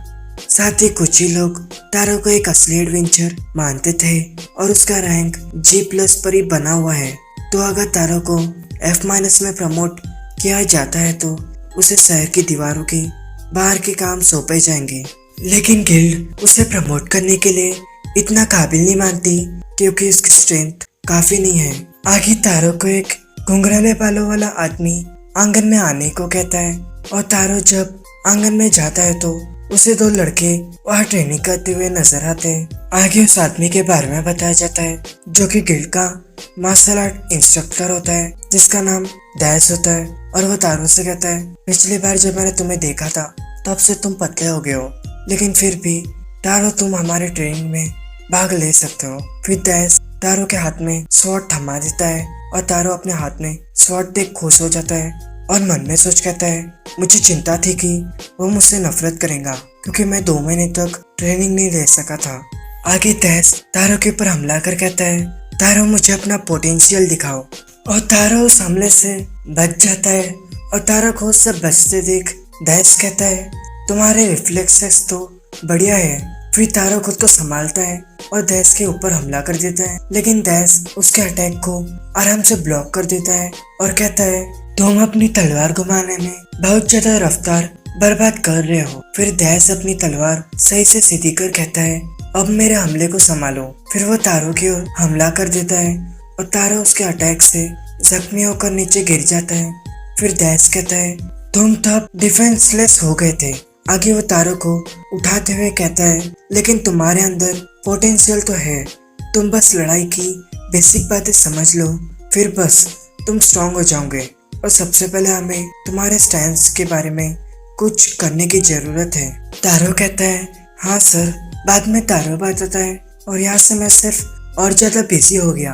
पहले तो सफाई करना, फिर क्वेस्ट और आखिर में मार्शल आर्ट्स की ट्रेनिंग करना। फिर तारो सब काम करके रूम में आराम करने चले जाता है और बेड के ऊपर लेटते हुए कहता है मैं तो कुछ ज्यादा ही थक गया। फिर वो आंखें बंद कर देता है और कहता है यह सब कुछ बढ़िया है लेकिन एक तेज तरीका तो होना चाहिए। फिर तारो थोड़ा सोचकर खुद से कहता है मैं अभी सफाई कर दूंगा और कुछ समय के लिए और रेस्ट करूंगा।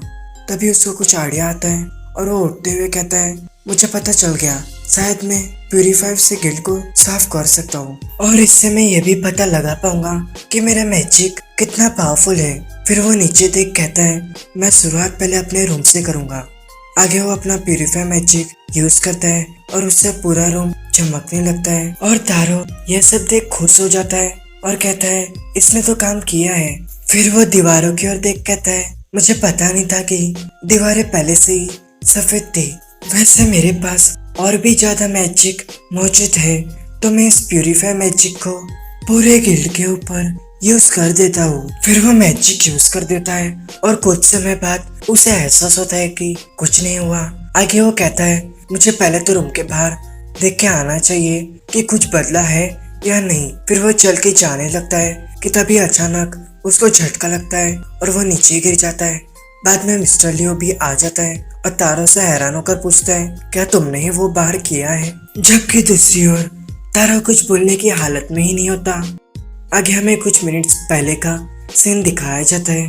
तब तारो के प्यूरीफायर मैजिक यूज करने के कारण गिल्ड साफ होना शुरू हो गया था और ये सब देख सब लोग हैरान हो रहे होते हैं। फिर दोबारा से तारो की ओर सीन शिफ्ट होता है। तारो अधमरी हालत में मिस्टर लियो से कहता है मुझे माफ कर दे मिस्टर लियो, क्योंकि जो भी कुछ बाहर हुआ है वो सब मैंने ही किया है। जबकि दूसरी ओर मिस्टर लियो तारो को इस हालत में देख हैरान हो जाते हैं और उससे पूछते हैं क्या तुम ठीक हो तारो। फिर वो नीचे बैठ उससे कहता है तुम्हारा माना तो जरूर खत्म हो गया होगा है ना, और वैसे देखा जाए तो तुम बेवकूफ हो, क्योंकि छोटी छोटी बातों पर तुम्हें प्यूरीफायर मैजिक का इस्तेमाल नहीं करना चाहिए और आमतौर पर तुम्हें इसका इस्तेमाल सिर्फ अनडेड के ऊपर या तो किसी चीज का कर्ज हटाने के लिए करना चाहिए। इसलिए रेगुलर सफाई के लिए सिर्फ क्लींस मैजिक का ही इस्तेमाल करना। फिर वो तारो को जमीन से उठाकर बेड में लेटा देता है और तारो से कहता है आज तुम्हें थोड़ा आराम करना चाहिए। तारो कहता है लेकिन मेरा काम तो अभी भी पूरा नहीं हुआ। मिस्टर लियो कहते हैं सोने के बाद तुम अपना माना दोबारा से रिस्टोर कर पाओगे, इसलिए सो जाओ। तारो उनकी बातों को मान लेता है और सो जाता है। फिर सीन शिफ्ट होता है अगली सुबह। तारो ट्रेनिंग करते हुए बताता है कल प्यूरीफायर मैजिक के यूज करने से मेरा शेड्यूल खाली हो गया और सफाई के बजाय अब मेरे पास अपनी स्वॉर्डमैनशिप की प्रैक्टिस करने के लिए ज्यादा समय है। हालांकि ट्रेनिंग ज्यादातर बेसिक चीजों के ऊपर ही है। फिर दैच तारो से कहता है तुम तब तक ट्रेनिंग करो जब तक तुम्हारी बॉडी अपने आप ही सारी मूवमेंट करने ना लग जाए, और एक बार जब तुम इसे सीख जाओगे तो तब मैं तुम्हारे लिए प्रैक्टिस मैच को भी अरेंज कर दूंगा। फिर कहानी सुनाने वाला बताता है जो तारो है वो बाकी ट्रेनिंग करने वालों की तुलना में काफी ज्यादा एज में और साइज में छोटा है और उनमें से कुछ लोगों के पास तो खुद से सीखी गई यूनिक स्वॉर्ड स्टाइल भी है। और इस एडवेंचर लोगों की दुनिया में तारो की जर्नी साफ तौर पर इंटरेस्टिंग होगी। फिर तारो को मिस निया की बात याद आती है और तारो से कहती है तुम जानते हो तारो, एक कारण है कि हम हर किसी को ऐसे हाईएस्ट रैंक नहीं देते हैं, क्योंकि हमें अपने एडवेंचर लोगों की क्वालिटी को चेक करने की भी जरूरत होती है। आखिरकार ये एक जोखिमों से भरा जॉब है, तो हम बिना सोचे किसी को भी इसमें शामिल नहीं कर सकते, है ना। फिर वो नियो की बातों को याद कर सामने स्वॉर्ड घुमाकर एक हमला करता है और मन में सोच कहता है मैं अब और ट्रेनिंग करूंगा और खुद को इम्प्रूव करूंगा। आगे तारो मिस्टर एगस की शॉप में जाता है और तारो को देख वो हैरान हो जाता है। फिर मिस्टर एगस खुश होकर तारो के पीठ के ऊपर मारते हुए कहता है मैं तुम्हारी वजह से ऐसी प्लेट बनाने में कामयाब हुआ कि जैसे पहले कभी नहीं हुआ था, और मैं अब तुम्हारा एहसानमंद हूँ। फिर मिस्टर एगस तारो को स्वॉर्ड दिखाते हुए कहता है मैंने यह छोटी सी स्वॉर्ड तुम्हारे लिए बनाई है, तो क्या तुम इसे लोगे।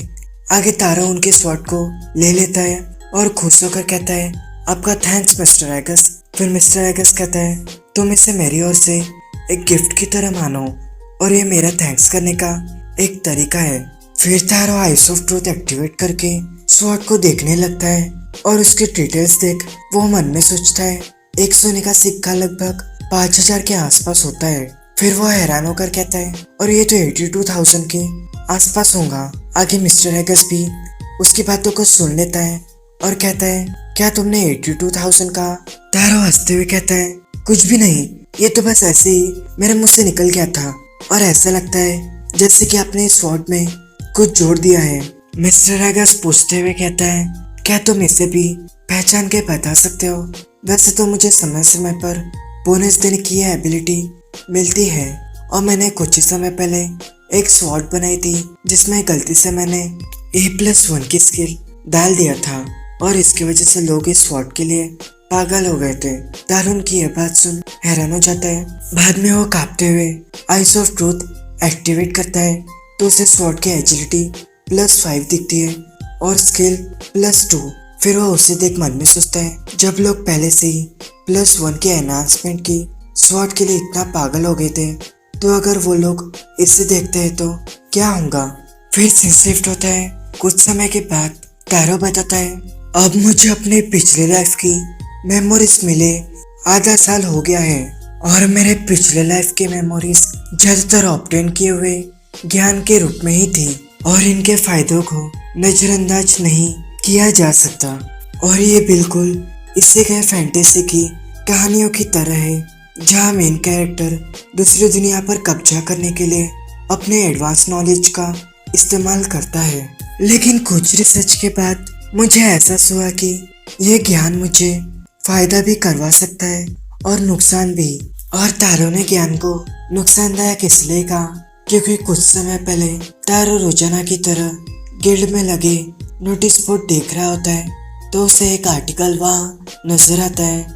उसे पढ़ने के बाद उसे पता चलता है कि एक आवारा आदमी की मॉन्स्टर के हमले से मौत हो गई और 2 लड़के उसके पीछे इसी न्यूज़ के बारे में बात कर रहे होते हैं। उनमें से काले बालों वाला लड़का अपने बाजू वाले से पूछता है, क्या वो अफवाह फैलाने वाला आवारा आदमी नहीं है जो रजिस्ट्रेशन के लिए कमर्शियल गिल्ड के ऑफिस में मौजूद हुआ था। फिर उसके बाजू वाला कहता है, हाँ ये वही है। वैसे देखा जाए तो बिना किसी के सपोर्ट के रजिस्ट्रेशन कराना उसके लिए बहुत ज्यादा समझदारी वाला काम नहीं था। और तारो उनकी बातों को सुन लेता है। फिर वही बात सोच मन में कहता है, वैसे जाहिर तौर पर वह आदमी पेटेंट के लिए अप्लाई करना चाहता था, लेकिन अगले ही दिन उसके प्रोजेक्ट के राइट्स एक रईस के नाम से कर दिया गया था और उसकी बॉडी शहर के ठीक बाहर जंगल में मिली थी।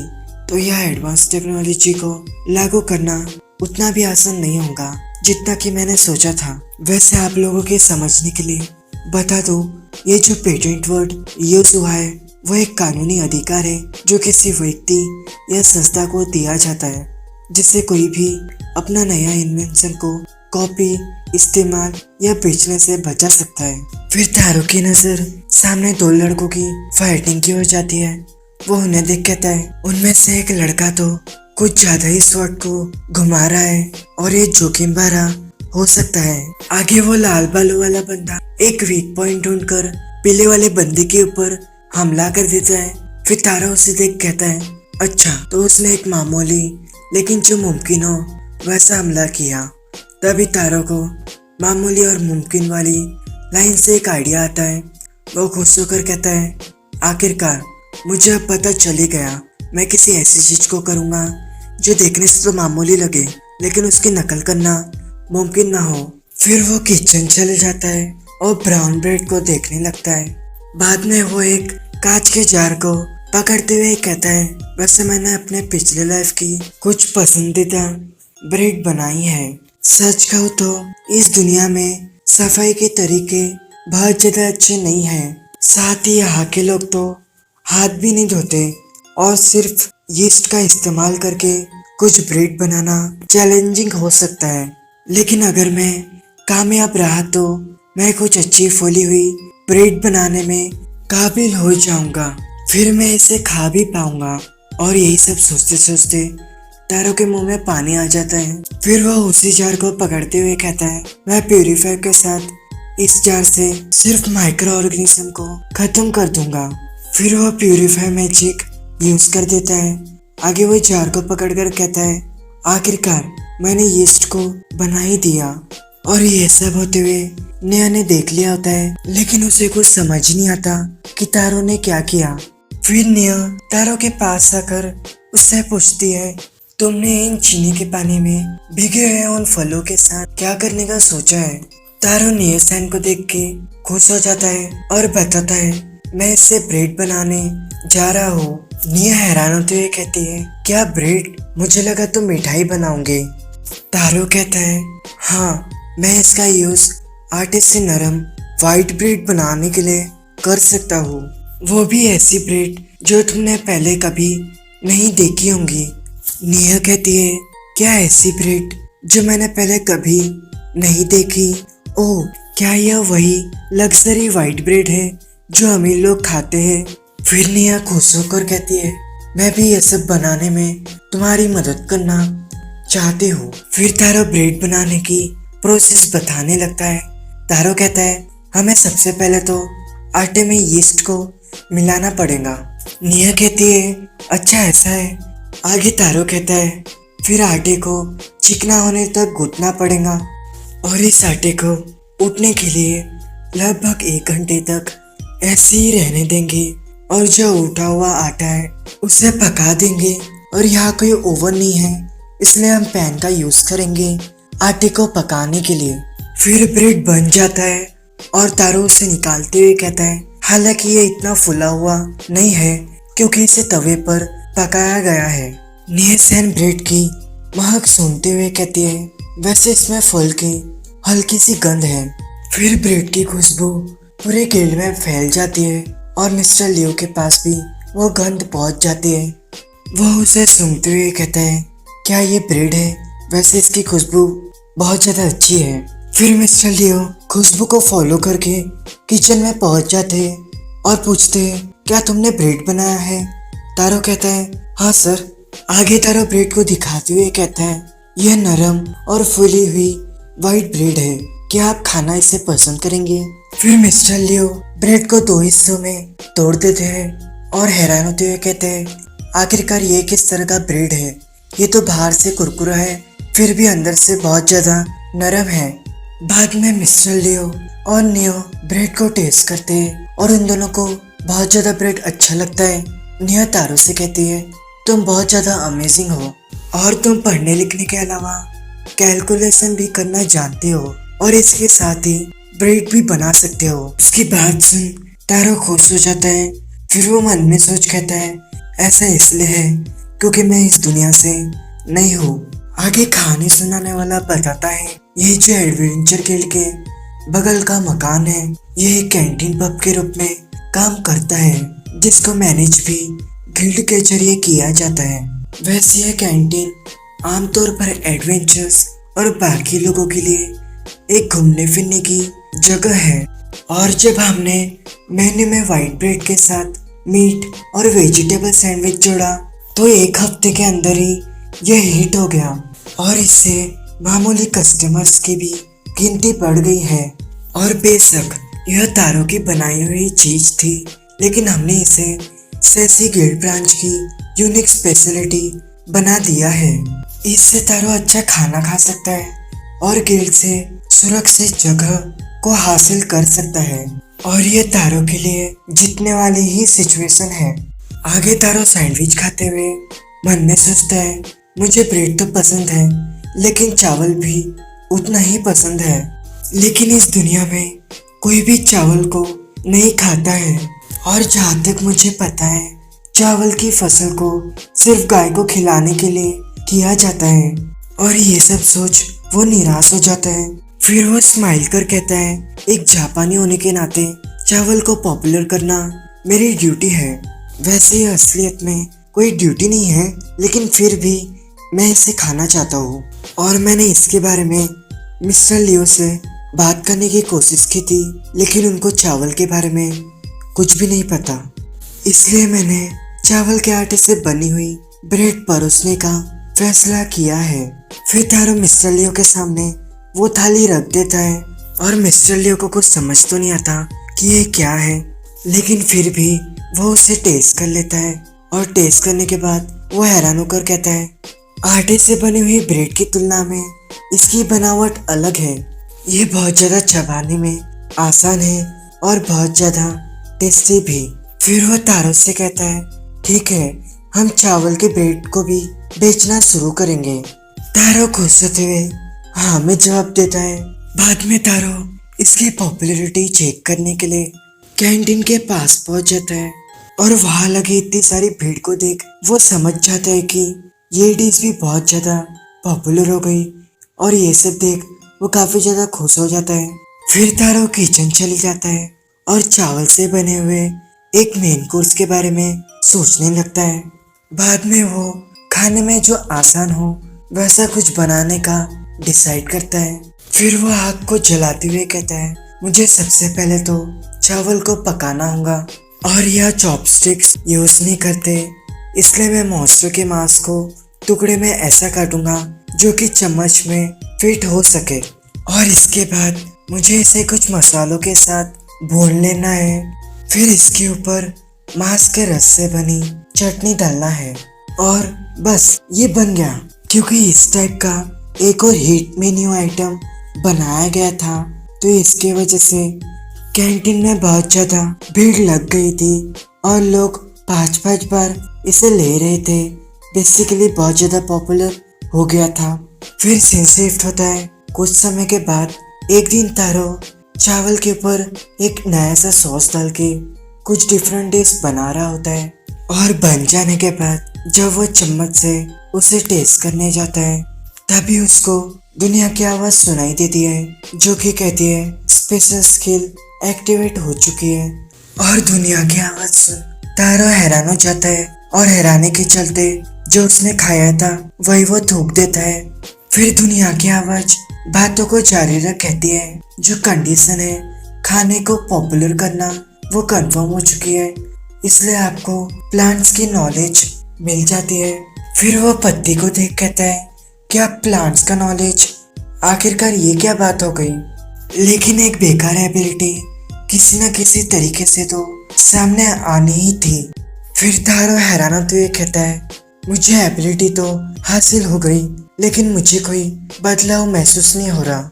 फिर वो बगीचे के पौधों को देखने का सोचता है, लेकिन पौधों को कुछ देर तक देखने के बाद कुछ भी नहीं होता और न ही उसके दिमाग में उस पौधे के रिलेटेड कोई इंफॉर्मेशन आती है। फिर तारो आइस ऑफ ट्रूथ ऑन करके पौधे को देखने का डिसाइड करता है और यूज करने के बाद उसको उस पौधे की इंफॉर्मेशन दिखती है एक स्क्रीन पैनल में, जिसमें लिखा होता है कि ये एक गांजे का पौधा है और ये नॉर्मल घास है जो कहीं भी उगती हुई पाई जा सकती है। फिर तारो हैरान होते हुए कहता है क्या गांजे का पौधा ये कहाँ से आ गया। लेकिन फिर भी यह एबिलिटी काफी ज्यादा फायदेमंद हो सकती है। आगे तारो जी रैंक की बिल्ली ढूंढने वाली क्वेस्ट को पूरा करने के लिए गिल्ड में पहुंच जाता है और निया से कहता है मिस निया, इस बिल्ली का ओनर इस समय बाहर है, तो क्या मैं इस बिल्ली को आपके पास यहाँ छोड़ सकता हूँ क्वेस्ट को पूरा करने के लिए। निया कहती है हाँ बिल्कुल, लेकिन जाने से पहले अपने रिकॉर्ड में यह कंफर्म कर देना कि यह क्वेस्ट पूरा हो चुका है, और कर देने के बाद ही ये क्वेस्ट ऑफिशियली तौर पर पूरा हो जाएगा। फिर तारो हाँ में जवाब देता है और बिल्ली देने के पहले तारो बिल्ली को यही रुकने को कहता है और नियो बिल्ली को लेते हुए कहते हैं मुझे ऐसे लगता है कि ये बिल्ली घर की तुलना में गिल्ड में ज्यादा समय बिताती है। फिर नियो बिल्ली को संभालते हुए तारो से कहती है इससे पहले कि तुम रिकॉर्ड में जाके अपने क्वेस्ट को कंफर्म करो, क्या उससे पहले तुम मुझे अपना एडवेंचर टैग उधार दे सकते हो। तारो कहता है हाँ जरूर, लेकिन ये किस चीज के लिए। फिर निया तारो से वो टैग लेते हुए कहती है तुम्हें यह कुछ देर में ही समझ आ जाएगा। क्यों सही कहा ना प्यारी बिल्ली। बाद में निया बिल्ली को कॉलर पहनाते हुए कहती है तुम यहीं रुको। फिर निया तारो का टैग लेके मैजिक फोटो कॉपियर में डाल देती है और कुछ समय बाद निया एक नया टैग तारो को दिखाते हुए कहती है बधाई हो तारो, तुम प्रमोट हो चुके हो F- रैंक पर। फिर तारो खुश होते हुए टैग को लेते हुए कहता है आपका थैंक्स मिस निया। आगे निया पूछती है अब जब तुम F- रैंक में प्रमोट हो चुके हो तो F- रैंक के क्वेस्ट लेने का क्या ख्याल है। तारो कहता है हाँ मैं उससे भी लूंगा, लेकिन पहले मैं तैयार होके आता हूँ।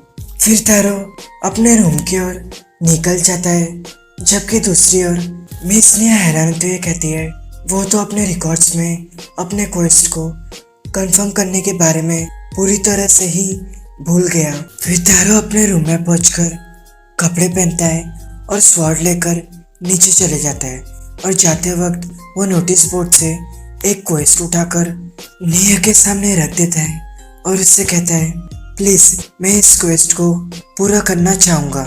निया हैरान होते हुए कहती है क्या जड़ी बूटी को इकट्ठा करने वाला क्वेस्ट। फिर नेहा तारो का क्वेस्ट पढ़ते हुए कहती है, मुझे ऐसा लगा कि तुम हंटिंग क्वेस्ट पर जाना पसंद करोगे क्योंकि तुम्हारे पास मिस्टर एगस की दी हुई स्वॉर्ड है, तो उसको आजमाना भी तो है।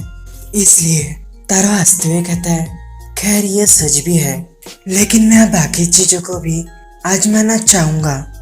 आगे तारो क्वेस्ट को पूरा करने के लिए निकल जाता है और मैप को फॉलो करते करते वो एक जगह पहुंच जाता है और वहां जाकर वो आइस ऑफ ट्रूथ को यूज करता है, जिससे उसको वहां के पौधों के बारे में जानकारी मिलती है।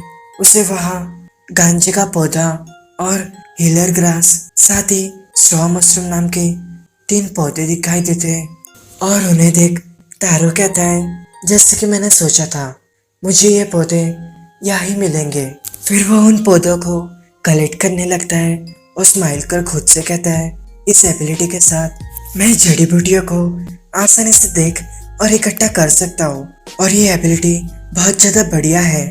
बाद में तारो को सामने एक पॉइजन ग्रास दिखती है। वो उसे पकड़कर कहता है, इसका यूज तो डिटॉक्सिफाइंग करने के लिए होगा। फिर वो उसको भी अपने बकेट के अंदर रख देता है। बाद में वो खुश होकर कहता है, मुझे यकीन नहीं हो रहा कि मैंने इतने सारे जड़ी बूटी इकट्ठा कर दी है, वो भी सिर्फ 2 घंटों में। फिर तारो अपने आसपास देख कहता है, लेकिन ऐसा लगता है मैं जंगल में बहुत गहराई तक चल के आ गया हूँ और अब मुझे वापस लौट जाना चाहिए। फिर तारो चलते हुए जाने लगता है कि तभी उसको झाड़ियों से कुछ आवाज आती है। वो कुछ समय के लिए तो हैरान हो जाता है, लेकिन तभी वहां से एक गॉब्लिन निकलता है। उसे देख तारो झाड़ियों के पीछे छुप जाता है और घबराते हुए मन में कहता है, ये तो एक गॉब्लिन है, ये यहाँ कहाँ से आ गया। फिर तारो स्वॉर्ड की ओर देख मन में सोचता है, अगर ये सिर्फ अकेला है तो मेरे पास चांसेस है जीतने का। तभी जब मैं इसे सरप्राइज कर दूं और सही समय पर उसके ऊपर हमला करूं, और बहुत ज्यादा चांसेस है कि मैं जीत ही जाऊंगा। इसके अलावा मैं इस तलवार को भी यूज करना चाहता हूँ, लेकिन कुछ कारणों से मैं कापना बंद ही नहीं कर पा रहा हूँ। अभी के लिए तो मुझे किसी भी हालत में उसके ऊपर हमला करना ही होगा। फिर वो धीरे धीरे अपने कदम बढ़ाने लगता है, लेकिन तभी वो किसी लकड़ी के ऊपर पैर रख देता है और वो लकड़ी टूटने की आवाज गॉब्लिन को भी चली जाती है। फिर गॉब्लिन तारो की ओर अटैक करने के लिए आगे बढ़ता है, जबकि दूसरी ओर तारो अपने सेल्फ डिफेंस के लिए उसके अटैक को रोकने लगता है। लेकिन कुछ ही देर में वो गॉब्लिन उसके स्वॉर्ड को दूसरी ओर फेंक देता है। फिर गॉब्लिन तारो के ऊपर हमला करने के लिए आगे बढ़ता है, जबकि दूसरी ओर तारो अपनी स्वॉर्ड की ओर जाता है और स्वॉर्ड को पकड़कर नीचे झुक जाता है और उससे वो अपने आप को गॉब्लिन के हमले से बचा लेता है। फिर तारो उठते हुए खुद को संभालता है और अपनी मयान से स्वॉर्ड निकालने लगता है, लेकिन वो कुछ ज्यादा ही घबरा जाता है, इससे वो अपनी स्वॉर्ड भी नहीं निकाल पाता। फिर गॉब्लिन दोबारा से तारो की ओर हमला करने के लिए आगे बढ़ता है, जबकि दूसरी ओर तारो डर के मारे रोने लगता है। लेकिन फिर भी तारो अपनी मयान से थोड़ी सी स्वॉर्ड बाहर निकाल देता है और इससे उस स्वॉर्ड की एक स्किल एक्टिवेट होकर कुछ समय के लिए तारो की एजिलिटी को +5 कर देती है। और तारो अपने अंदर होते हुए बदलाव को देख खुद से कहता है, आखिरकार अब मेरे साथ क्या हो रहा है। फिर बाद में तारो इस स्किल के एक्टिवेट होने के कारण वहां से तेजी से दौड़कर निकल जाता है, जबकि दूसरी ओर गॉब्लिन बस तारो को हैरान होते हुए देखता ही रह जाता है और इस तरह तारो उस गॉब्लिन से सही सलामत भाग आता है। फिर तारो बताता है, इसके बाद मैंने अपनी F- रैंक की जड़ी बूटी को इकट्ठा करने वाली क्वेस्ट को जारी रखा। बाकी खाली समय में मैं तलवार चलाने की ट्रेनिंग लेता और यहाँ तक कि मैंने किताबों से सीखकर पोशन बनाने का काम भी शुरू कर दिया। इसके साथ ही मैं मिस्टर एगस के अंडर लोहार का काम और अलग से तीरंदाजी भी सीख रहा हूँ। और इतनी सारी चीजों को मैं इसलिए सीख रहा हूँ क्योंकि जो मेरी गाबल टेक स्किल है उसके एक्टिवेशन कंडीशन काफी ज्यादा अलग अलग होती है। जैसे कि जब मेरा रिनकार्नेशन हुआ तो मुझे अपने पिछले लाइफ की मेमोरीज वापस मिल गई। इसके बाद में अपने शरीर की गंदगी को नहाकर साफ करने के बाद मैंने प्यूरीफाई को सीखा। वैसे देखा जाए तो कोई भी आम इंसान खुद के शरीर में इतनी गंदगी को इकट्ठा नहीं होने देगा, और अगर किसी ने कर भी दिया तो उसे नहाने का मौका ही नहीं मिलेगा। इसके वजह से वो ये स्किल सीख ही नहीं पाएगा।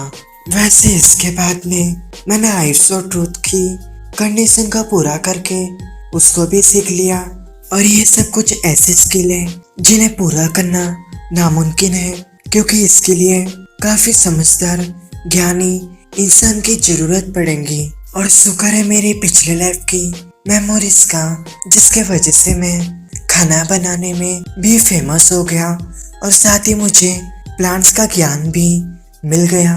वैसे अब देखा जाए इन सारी कमाल की स्किल को तो इन्हें कोई भी रातों रात हासिल नहीं कर सकता।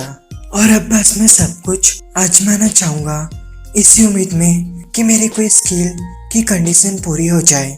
आगे तारो टारगेट के ऊपर एम करते हुए मन में कहता है, मुश्किल चीजों को करना ही मेरी आदत है। फिर तारो तीर चला देता है, लेकिन गलती से वो तीर मोहिब सेन के कपड़ों में लग जाता है, और अचानक ये सब होते देख मोहिब सेन काफी ज्यादा हैरान हो जाता है। फिर वो तारो को संभाल कर तीर चलाने को कहता है, और तारो ये सब होते देख शर्मिंदा हो जाता है। फिर दैस तारो के कंधे के ऊपर हाथ रख उसे कहता है, आराम से प्रैक्टिस करो बच्चे। और तारो इन सब के लिए उनको सॉरी कहता है। फिर तारो मन में सोच कहता है, पिछले लाइफ में मैंने अपनी पूरी जवानी दूसरी दुनिया में जाने के लिए लगा दी थी। हालांकि मैं इसी की वजह से रिइंकार्नेट भी हो गया, तो इस लाइफ में भी मैं अपनी जवानी एक नए गोल को पाने के लिए लगा दूंगा, और वो है अलग अलग स्किल की कंडीशन का पूरा करना, अलग अलग चीजों को करके। फिर सीन शिफ्ट होता है गिल्ड में बैठे दो गिल्ड मेंबर्स की ओर। वो एक दूसरे से खुश होकर बातचीत कर रहे होते हैं, जबकि दूसरी ओर तारो उदास होकर अकेले बैठा होता है।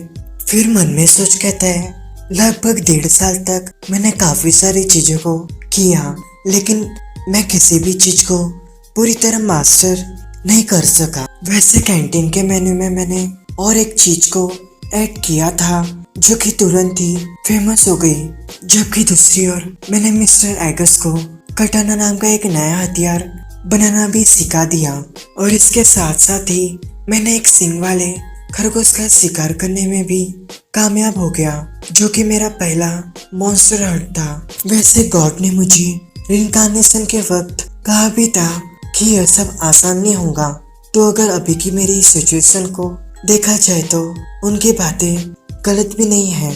फिर वह थोड़ा सोचते हुए मन में कहता है, लेकिन अब देखा जाए इतनी सारी चीजों को करने के बाद मैं अब काफी सारे टास्क को बढ़िया तरीके से कर सकता हूँ, जो कि स्किल से भरी दुनिया में रेयर बात है, क्योंकि आमतौर पर अगर किसी के पास कोई स्किल्स नहीं है तो उसे बिना टैलेंट वाला माना जाएगा, और वो बंदा किसी चीज को मास्टर करने की भी कोशिश करेगा, वो भी बिना किसी एबिलिटी के, तो ये मुमकिन ही नहीं है। तो क्या मेरे गापर टेक स्किल का इससे कुछ लेना देना हो सकता है? फिर वो बेंच से उठकर खुद से कहता है, शायद मैं कुछ ज्यादा ही सोच रहा हूँ, और मेरे हिसाब से अब मुझे जड़ी बूटी को इकट्ठा करने वाले को इसके लिए निकलना चाहिए। फिर वो गेट से बाहर निकल जाता है और मैप को देख कहता है, वैसे मैं आज नॉर्थ ईस्टर्न जंगल की ओर जाने की सोच रहा हूँ, क्योंकि मैं एक ही जगह अगर जाते रहूंगा तो मैं वहाँ की सारी जड़ी बूटियों को खत्म कर दूंगा। फिर वो चलते चलते मन में कहता है, मैं जंगल में जितनी गहराई तक जाऊंगा मुझे उतने ही रेयर जड़ी बूटियां मिलेंगी, लेकिन इसके साथ ही मैं जितना गहराई तक जाते रहूंगा मुझे उतना ही ज्यादा मॉन्स्टर मिलते रहेंगे। वैसे इस एरिया में मुझे ज्यादातर गॉब्लिन ही दिखे हैं, लेकिन कुछ एरिया में मेरा सामना 1 या 2 ऑग से भी हुआ है। आगे वो अपने बास्केट को नीचे रख खुद से कहता है, शायद मुझे आज के क्वेस्ट को जल्दी ही पूरा कर लेना चाहिए।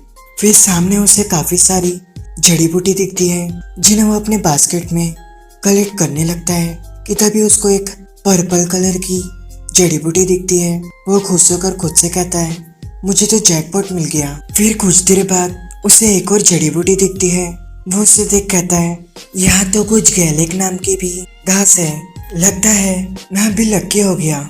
फिर वो उसको भी अपने बास्केट में रख देता है और सामने वो और जड़ी बूटियों के लिए जाने लगता है। लेकिन तभी पीछे से तारो को झाड़ियों से कुछ आवाज आती है और तारो हैरान होकर झाड़ियों को देखने लगता है और कहता है, क्या वहाँ कोई खरगोश है या कोई गॉब्लिन।